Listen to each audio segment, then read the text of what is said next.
नमस्कार दोस्तों, मैं फवादिया निजामी आपका स्वागत करती हूँ। आज हम पहुंचे हैं ग्राम सिमलास ग्रांट में।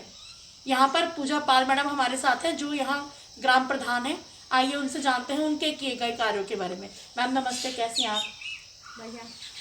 मैम आपसे जानना चाहेंगे, आप यहाँ सिमलास ग्रांट के प्रधान हैं, तो आपने अपने कार्यकाल में अपने क्षेत्र में क्या काम कराए हैं, इस बारे में ज़रा बताएंगे। नमस्कार, मेरा नाम पूजा पाल है और मेरी ग्राम पंचायत का नाम है सिमलास ग्रांट। हमारे कार्यकाल को पूरे 5 वर्ष होने को हैं। इन 5 वर्षों में हमने काफ़ी कुछ कराया है गांव में। जैसे सड़कों का निर्माण, जो सड़कें नहीं थी बनी हुई, नाले निर्माण हो गया, पुलियाँ जैसे गांव में चलती हैं जी। और भी काफ़ी कुछ काम करवाए हैं।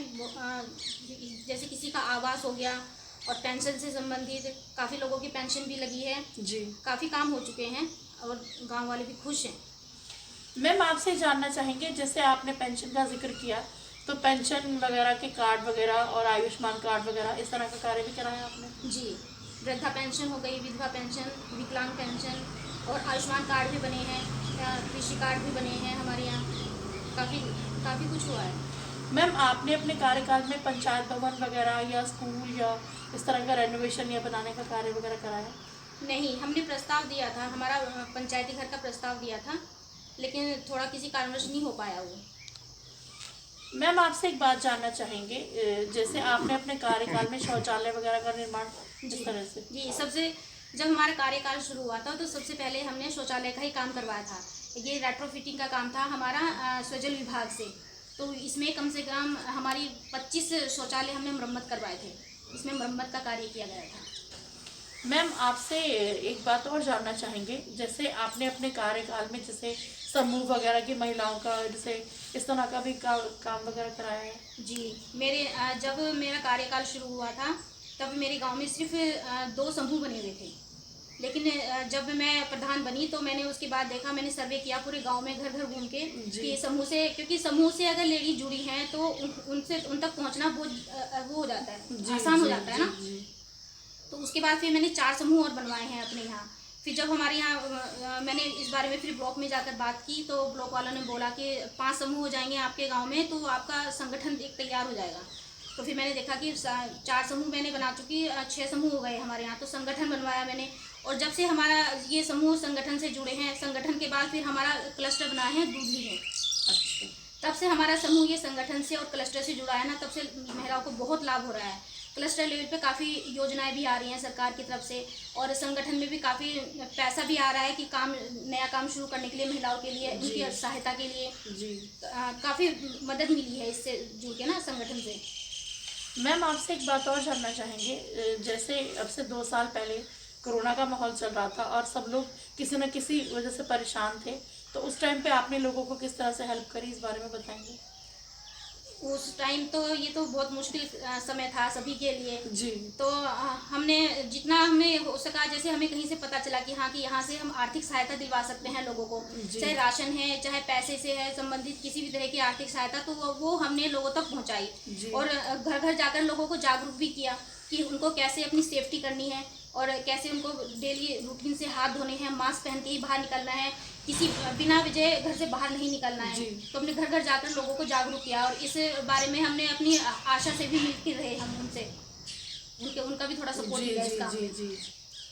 मैम जैसे डेंगू के टाइम पे आपने किस तरह से हेल्प करी? डेंगू के समय में हमने दवाई का छिड़काव करवाया अपने गांव में और लोगों को भी जागरूक किया। एक रैली भी निकाली मैंने, अपनी जो हमारे यहाँ की आशा बहन है, मैंने उनसे मिली मैं, और हमने 2-4 गांव वालों को और अपने साथ में लिया, तो हमने पूरे गांव में रैली निकाली लोगों को जागरूक करने के लिए। मैम आपसे एक बात और जानना चाहूँगी, जैसे बहुत से बच्चे जो 18 पूरा करके पहली बार वोट डालेंगे, तो आप उनको हमारे चैनल के माध्यम से कुछ कहना चाहेंगे?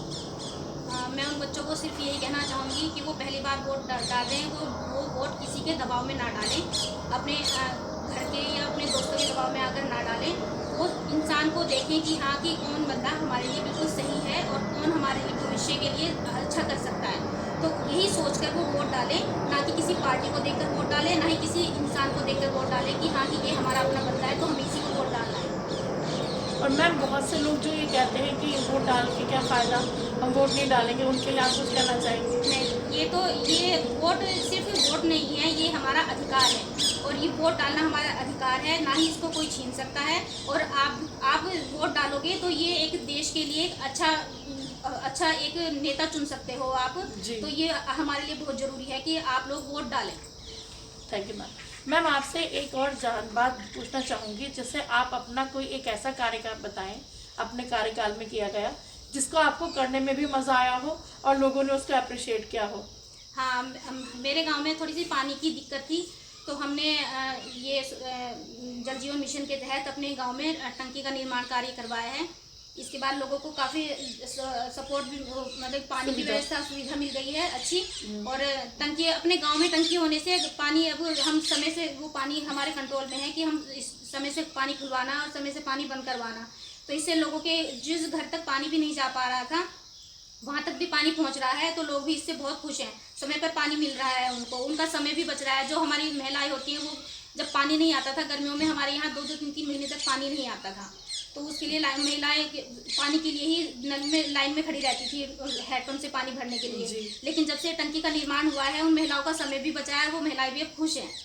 मैम अच्छा लग रहा है आपसे बात करके। एक क्वेश्चन मैं आपसे और पूछना चाहूँगी कि जैसे आप जो हैं, आप हमारे चैनल के माध्यम से किसी डिपार्टमेंट से कोई रिक्वेस्ट या कभी थैंक्स वगैरह कुछ इस तरह से करना चाहें तो? मेरे यहाँ सारी डिपार्टमेंट का अच्छा कार्य रहा है। जहाँ पर भी हम कार्य करने के लिए गए हैं, सभी ने सपोर्ट किया है और समय पर हमारा सहयोग भी किया है। तो मेरा सभी डिपार्टमेंट को मैं अपनी तरफ से बहुत बहुत धन्यवाद करना चाहती हूँ, और मैं चाहती हूँ कि आगे भी वो मुझे ऐसे ही सपोर्ट करते रहें। मैम आपने अपने कीमती समय मानव चेतना को दिया, इसके लिए बहुत बहुत धन्यवाद। धन्यवाद।